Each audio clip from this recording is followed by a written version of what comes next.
Happy President's Day, everybody. Today is a day in American history, which we all should celebrate, and that's the leaders of our country. So, this is an open call for all American heroes who want to create desirable jobs, build affordable housing, save the environment, develop the next billion-dollar industry. Collective corporate action has led to global successes in the past. All indicators are pointing toward offsite construction. Who's in? Join this invigorating conversation with Nolan Browne, founder and chairman of ADL Ventures. Noel is an innovation expert, entrepreneurial executive, investor, fundraiser, and board member specializing in commercialization of emerging technologies in energy, automotive, technical, R&D, and innovation.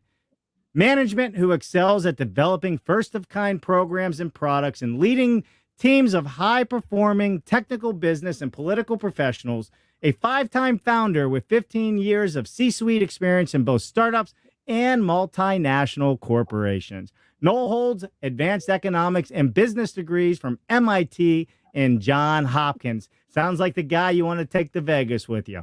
But before we get started with Nolan Browne, we must thank our awesome sponsors that make this show possible. So, big shout out and thank you to Carson Holmquist and the team at Stream Logistics. They are experts in high stakes freight, and they are the perfect choice for projects with timelines and specific delivery sequence, shipments with high complexity and unique constraints. The new methods of construction need new transportation solutions, and they are up for the challenge. Visit them at streamlogistics.com. And also a big shout out to CombiLift, the largest global manufacturer of multi-directional forklifts and straddle carriers, an acknowledged leader in long load handling solutions, offering free warehouse and site optimization design services. They have more than 50,000 CombiLift units have been sold in over 85 countries since CombiLift was established in 1998. All right, before we get started, let's bring on Nolan Browne and welcome him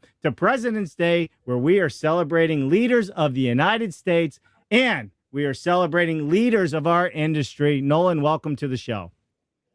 Dave, thanks for having me here. Yeah, I love it. All right, Nolan, listen. What kind of leadership, since we're talking about leaders today on President's Day, what kind of leaders do we need in our industry? And also tell us a little bit about who ADL Ventures is. The floor is yours. Hey, thanks. Thanks for the floor. Honored to be here, Dave. Thanks for making me part of this awesome show. Leadership in our industry, we need it. We need more. Now, that's not that we have plenty of skills and expertise and domain experience in our industry. We have all the tools we need to be successful. We need to put them together correctly. And I can give you, an example from when I was in school, when I was a grad student. I actually went to graduate school because I wanted to do solar energy manufacturing. I wanted to work on a solar fab. And once I got to school, it turned out there were lots of people doing renewable energy things, but there was no center of it, right? There was no people didn't know each other.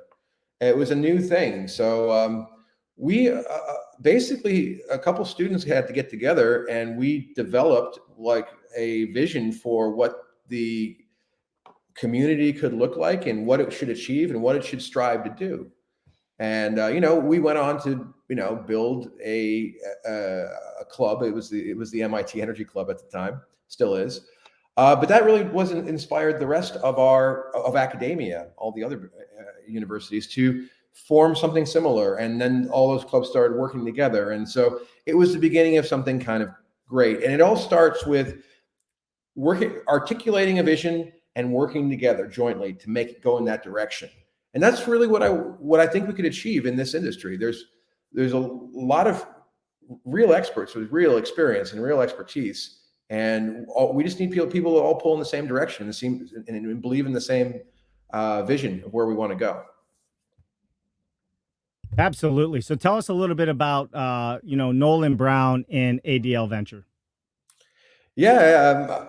I was born in Detroit, Michigan. My family, my mom's family is all very much involved in the automotive industry, or was.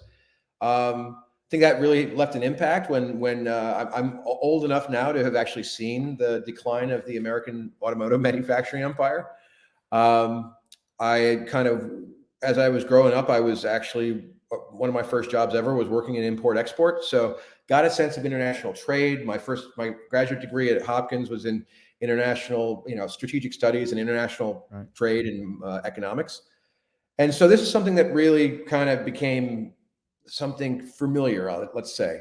And one thing in particular was the importance of a national industry, a group of people working together to make their national industry really strong. Struck me as something that was good for a country, good for society.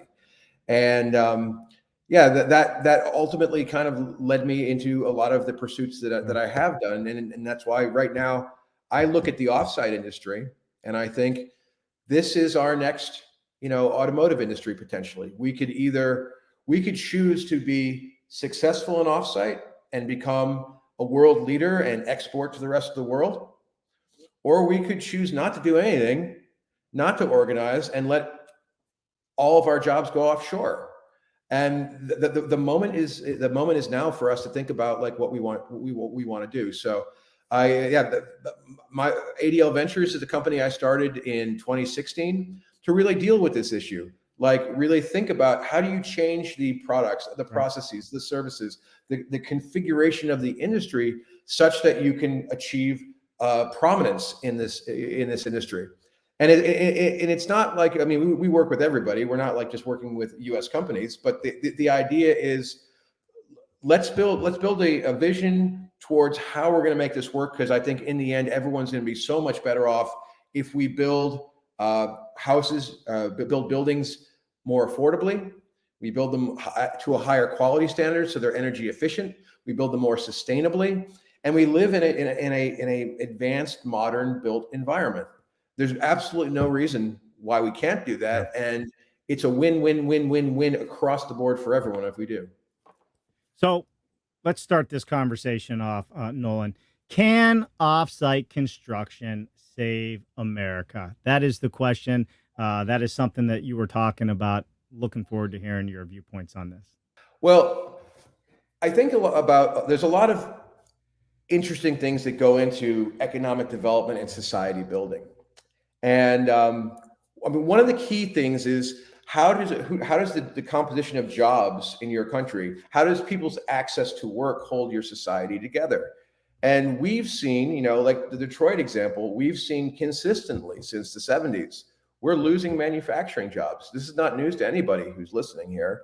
We've been losing them over and over and over again. So much so that we have I don't know the exact numbers, but it looks something like we have 20% of the manufacturing jobs left in America from our peak, right? It might even be lower than that now. So that's a lot of missing jobs for folks who, for whom manufacturing was a great choice. Now, if you look at where those people might otherwise go that would have gone into manufacturing, a lot of them went into construction or had gone into construction. Now, I started my kind of effort here on the political side, talking to political leaders of all parties. I'll talk to anybody who wants to make this thing work. We can't afford to offshore our construction jobs. And to be honest with you, that's what happened. I mean, I don't think people have really let it set in yet that offsite construction means offsite. Offsite could be like 5 miles down the street. It could be 5,000 miles across the globe. And yes, we started over the last 5 to 10 years seeing people import buildings from abroad. So I guess the bottom line is offsite construction can save America because we can get better jobs out of it. We can have a better place to live, right? The buildings that we live in that make us productive, that we work in, that make us, that drive the GDP of this country, right? That's what we're talking about building. So we're talking about building our future and working inside of that future that we built. And we're talking about creating the jobs for our society to build them. And then hopefully build them well enough so that we can sell them to other people who are not in America. We can actually replace a lot of our lost manufacturing jobs with something like this. It will be the greatest manufacturing operation the world has ever seen. I love it. It's almost like the industrialized revolution starting all over again with offsite construction. That's what I'm hearing. Exactly.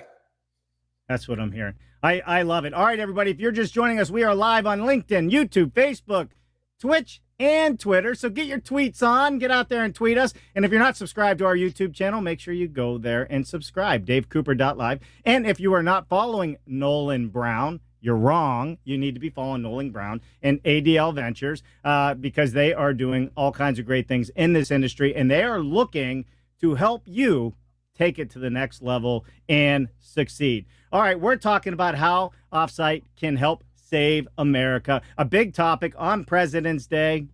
Fitting, right? It just happened that way, but wasn't expected. But wow, I love it. I love it. All right, well, let's get into the next question. Can collective corporate action lead to wild success? And I would say the answer here is 100% yes.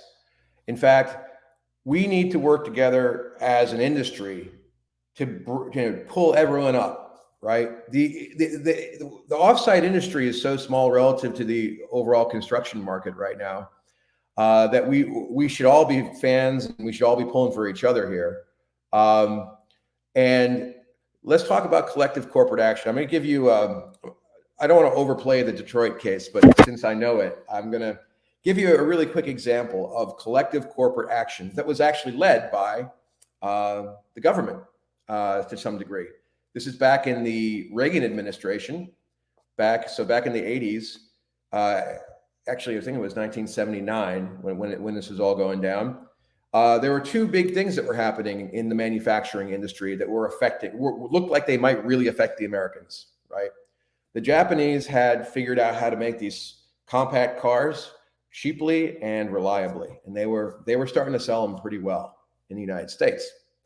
And the other thing that was happening in 1979 was, I believe it was Toshiba, one of the Japanese chip makers, was able to make computer chips that had 90% less defects and ran like 50% faster, and they were cheaper as well, right? So there's this holy cow moment in America, and in both these two separate industries, like we're going to get wiped out of business, right? And it's an interesting case study because it happened at the same time in 79. The automotive industry, I think, underestimated the threat, and they ultimately they thought that they were bigger competitors with each other than they were with anyone else. So they wouldn't work together. They never really got it together, and there was never any. There were some token efforts on the government side to kind of do something, but nothing ever came together. And I think everyone knows what happened to Detroit and the U.S. automotive industry. Now, what people know less about is a consortium called Sematech. Sematech was led by the former CEO of Intel, and it was all the surviving chip makers. A lot of the U.S. chip makers started getting wiped out right away, and the survivors, like there were 6 or 7 of them, got together and they went to the federal government and said, we're going to lose the entire chip industry. It's going to move offshore, and the Department of Defense didn't want that to happen because they need chips for military applications. So ultimately, what happened was they started a program called Sematech. It was federally funded to some degree, but it was industry led, and that industry consortium brought the American chip industry back and then some. Not only did it bring chips back, it created effectively what is now Silicon Valley, right? So the whole boom of the last 10, 15 years was created by appropriately timed government leadership and industry-led collective action to pull the industry in the right direction. And the fantastic success that we saw was really one of those rare moments where American industry starts working together to do all the basic research or all the applied and basic background research they need to do for their product. Do it together. Do it collectively, right? So that we don't do it 100 times, one each. We just do it one time, do it really well. And then everyone starts off a higher level platform and you can compete internationally. That's how most countries actually go do it. So how do you see that taking shape here in our country, right? The government and the corporations coming together, because we're not telling anybody how to do it. That never flies. So No, no. how do you see it happening? Yeah, so we've been working on the idea for a while. So starting in about 2016, I was speaking with a lot of folks at the U.S. Department of Energy, explaining two things. First off, that offsite construction was a pathway to energy efficiency, which is what the Department of Energy wants to know about. But on the flip side of that, the Department of Energy is one of a number of U.S. federal agencies that is, that is connected to the White House. And the White House really wants to hear about, national competitiveness and jobs, right? And so we were able to take those two things and put them together and say, hey, this is something that is really in the national interest.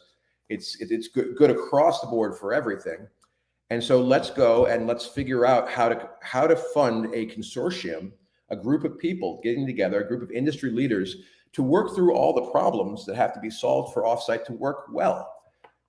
Because if I know a lot of folks in the offsite industry, and nobody's tremendously big, right, yet.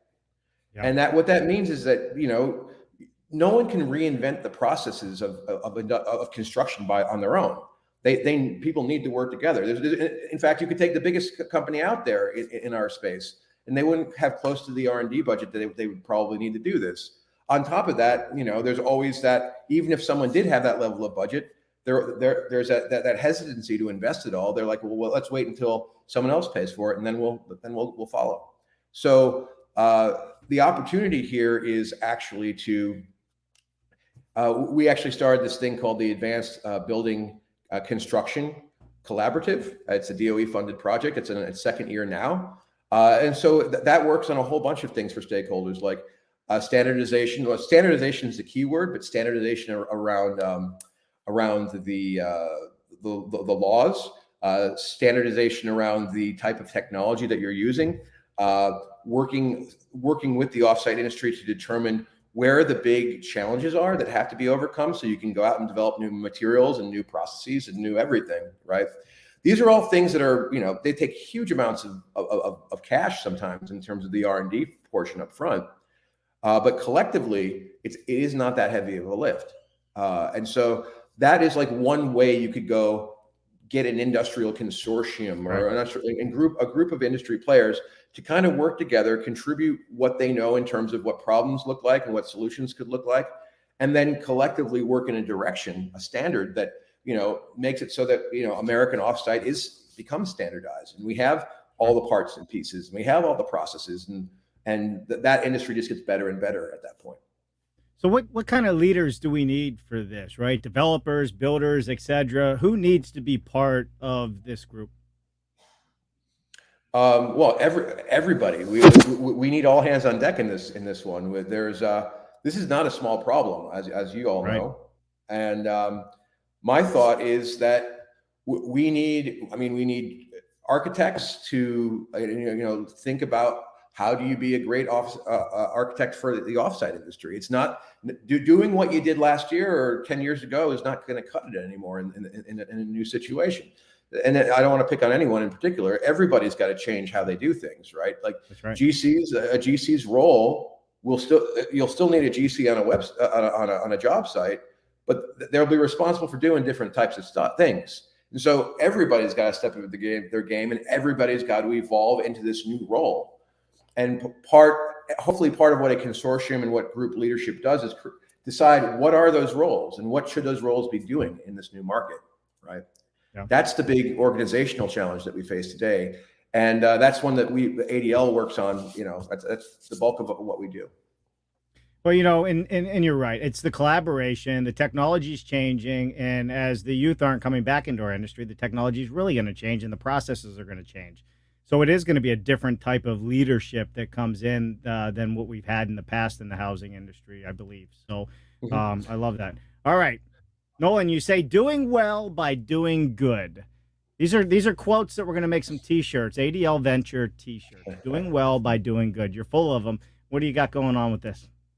Well, thanks. So doing well by doing good was kind of my job motto. When my dad kind of told me, I asked him what I should do for my career, and he said, it doesn't matter what you do as long as you're you do well for yourself by doing good. So do something good for society, and it should work out for you.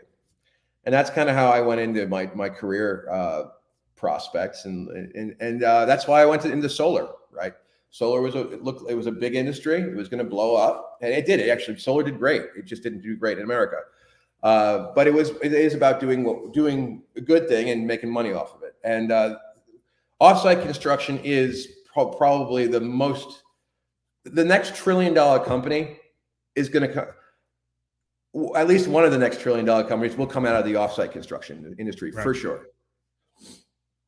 And so I think really what we need to think about is what are the challenges that we need to solve, right? And I know your listenership is, very sophisticated, and they know they've probably heard 1 million times all of the reasons for why we need offsite, right?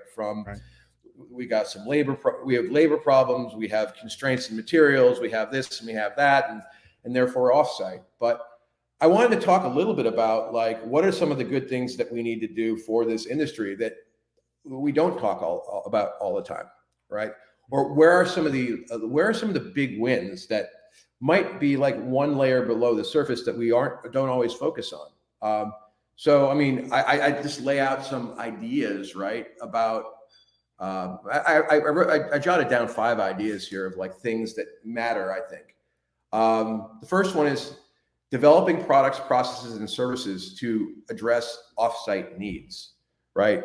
And I know this sounds obvious, yeah, of course we should do that, but that's not what we're doing today, by and large, right? I mean, by and large, people are sold out. Everyone's on allocation for the next X number of years.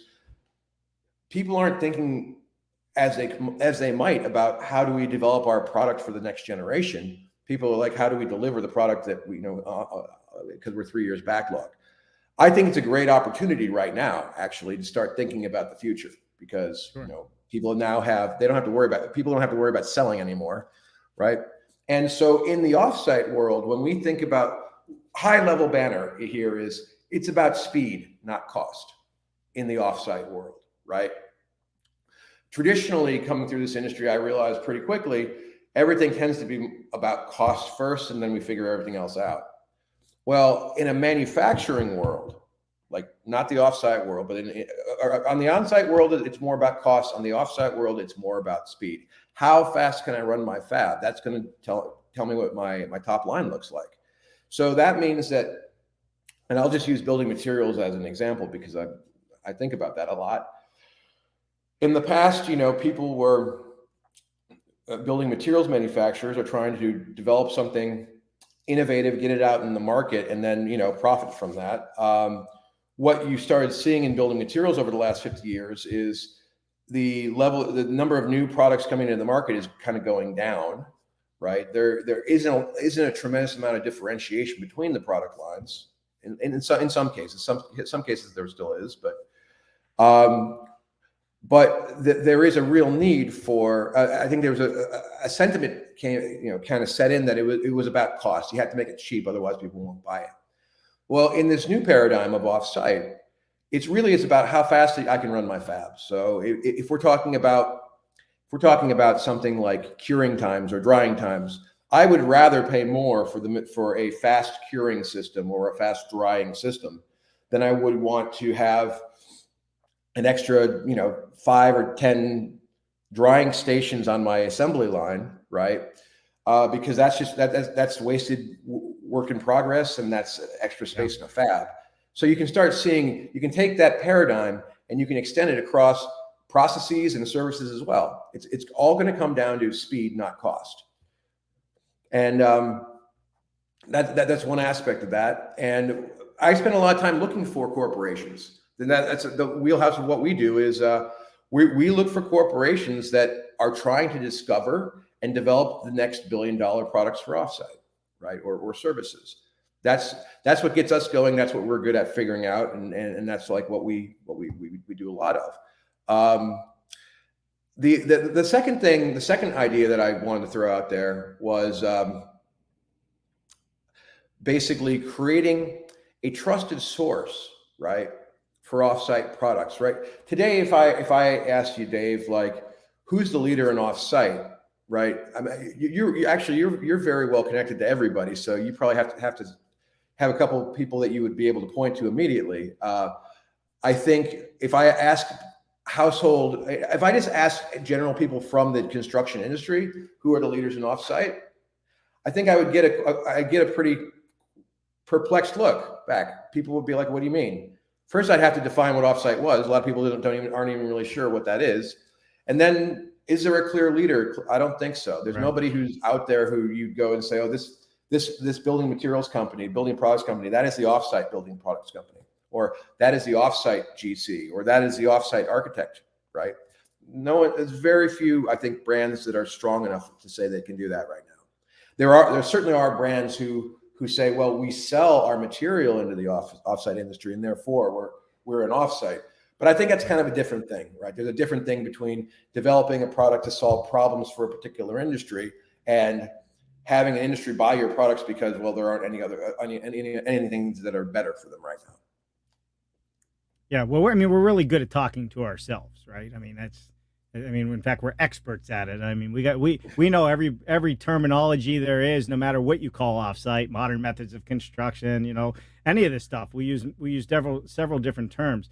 But I do agree with you. If you went to the general population out there, the general contractors that are, just in the site built world and in it every day, you're 100% correct. There is not one true leader that they'd be able to point out in the offsite space, and they probably, like you said, have to ask, well, what do you mean by offsite? And even once you tell them, I think they'd struggle to name somebody. So totally agree with you on that. I think that's a very positive way of saying, hey, we got to stop talking to ourselves and we got to make the voice a little bit bigger. And we truly need to reach out to the consumer market and the trade pool. And how do we grow that? That's the question. How do you reach their inboxes? I would even take it a step further. I know I just saw you at IBS in Orlando. When I was walking the floor with you in IBS, I was looking at these material like producers, manufacturers. I was looking at like distributors, and I was just kind of looking for who's that company who wants to step up and be the offsite leader. And there's a lot of folks are thinking about it, but nobody's really pulled the trigger yet. And I think there's a huge opportunity for leadership in this field. And I think the people who step up will be rewarded for this, right? Now is the time to do it. Yeah, for sure. All right, let's get to a couple, let's get to a couple comments here. David Tompos, thanks for joining us. Yeah, he said my audio was breaking up. I think we're back on track, so hopefully we're good to go. Anthony, good day. I love Anthony. Fantastic. Great to see Nolan and Dave together. Good to see you. He is tuning in from Los Angeles. Great to see you. Paul Barretto, good to see you. Greetings from Maryland. We're all over the place. Anthony had a great comment here. The global capability of offsite represents opportunity and an increase in competition, and I couldn't agree more. I know Tom Reddy had a question, so I'll go down and get that. Gilbert Meyer, all the way from Honduras. What's happening, Gilbert? Great presentation. To be stronger, we have to work as one body, especially with the building codes. Yeah, for sure. Hey, look at that. You're even popular in Jersey. Mo Fader, how you doing, Mo? Good to see you. Thanks for joining us today. Awesome. Andrew Sealy says, I guess he met you in IBS 2022 down in Orlando. So that's awesome. Great to see you as well. All right, Tom, ready? I hope you are well. Is anyone working on transportation of building components being manufactured off-site? If we don't work to reduce transportation costs, in my opinion, the off-site model will exist and need to be localized. Right, be local is only, local projects is what he's saying there. So, yeah, I mean, listen. Looks like gas is probably going up higher and diesel and everything else the way it's going right now. And, but there are companies out there that are looking at the logistics and offsite process of this. But I think it's the same as the Amazon world, right? Or think of people that are really big in the logistics world. We got to figure out how we can get the maximum use out of our factories and locations of the factories to get to the masses. What's your thoughts on that, Nolan? Yeah. I think that you're right on point there. I would say there's two aspects to that, and it depends how you read the question. The fellow I met at your last event that you did over in California. Yep. You had a leader from a company that was doing logistics for Offsite. Stream Logistics. They're our sponsor of today's show. Yeah, Carson Lindquist. That's right. He's our sponsor of this show, even. Okay, well, so there's a call out right there. I mean, I was really impressed with what he was talking about. He's definitely thinking forward on like how to position the industry well for picking up the modules at the factory gate and then deploying them to the people who are going to set them, right? And I mean, I think that's pretty critical stuff. Yeah, it is. It is. And I had the banner going across the bottom. But yeah, Carson Holmquist and his team, they are using technology to be more efficient. They're using drones, they're tracking trucks, and they're expediting how these orders are moving through the system all the way through your staging area. So if the shipping cost is one thing, it's the logistics of leaving and getting there is another thing. And they work on all of that using technology versus the tried and true way of, hey, just back your truck in over there. We'll get you in a minute. They got it all figured out, and I think it's a big deal for people to really start paying attention to. For sure. Yeah, absolutely. So thanks, Tom, for that question. Really appreciate that. All right, let's see. We got Mateo joining us. We got another LinkedIn user. Don't know who you are, but who is the best offsite company in Alabama? Well, that's a loaded question. You want to DM me? I can tell you who's out there, but I think there's several. And I'm not going to get in the middle of that world right here because there's a lot of people doing great things out there. So send me a private DM, and I can give you the name of a few of them that are out there doing what they do.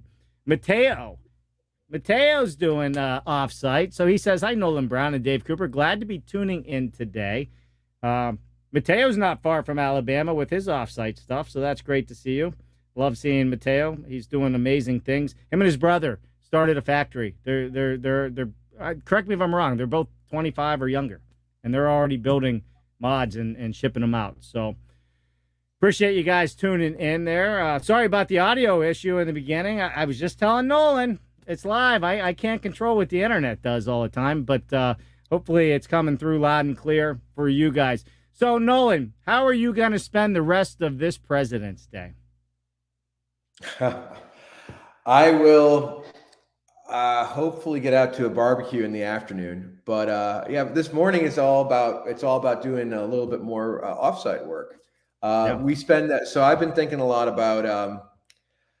I'm thinking a lot about how can we get. How can my company get this message in front of the right leaders, right? The people who do want to make changes happen, right? I'm looking for, people who are trying to discover and develop the next products and services, because we spend a long time thinking about what the gaps in the industry are and how to solve them. I'll be spending some time looking for like large developers and owners who really want to develop a process and a supporting infrastructure so they can take advantage of offsite. I can't tell you, Dave, how many. I met this developer over the weekend, actually, who was just telling me, I think offsite might be good, but when I hear people talk about it, a lot of folks are saying, that the savings aren't there or things aren't working out. And I think there is an interest in experimenting with this stuff, but because it's been, because we haven't, as an industry, nailed it yet, right? We haven't turned this into a manufacturing industry. It's still we're doing one-offs, right? People aren't seeing the savings they need to see. People aren't seeing the quality improvements they need to see to make this kind of grow like gangbusters. So yeah, I think a lot about like, how are we able to, and there's been a lot of really good work done on this for certain like owners and developers. How do we take what you want to build and turn it into a modularized system, right? That's designed for manufacturing that we can put on a fab, distributed across the United States. We can give them all the same plans because they know exactly, it's all standardized, and they can start just cranking the things out. And that's how you make things high quality. That's how you make them cheap. So, Ford or GM, They don't make you your own custom car when you call them up and ask to buy a car. You're going to get the model that you choose with a couple different trim packages and in the color you want it. That's the customization level that you're going to get. But it's certainly, at least personally, I buy my car from a car company rather than buy a kit of parts and put it together by hand by myself, because I would like the benefit of manufacturing. Right. So, Nolan, I'm gonna hit a couple more questions here for you. We got Greg Ugaldi, who is the immediate. Well, I guess at the time he was the immediate past chairman of the National Association of Home Builders. His time around the world has ended in that position, but he's still a huge leader in this industry. He says, Nolan, great discussion. One fact for sure, over the past year, Dave Cooper Live has made tremendous strides facilitating meaningful discussion in the offsite construction world. Those are great words coming from somebody that really ran at the top of the industry and still does. So good to see you, Greg. And guess what? He's hanging with the young folks on Twitch. Look, he's coming from Twitch, everybody. I love it. He loves Twitch. Twitch is a great platform to watch these things on. But we prefer you to go to our YouTube channel and subscribe. All right, last question from Paul Barretto, and then we are going to end the conversation here. What are Nolan's thoughts on effectively drawing in new talent to the offsite construction workforce?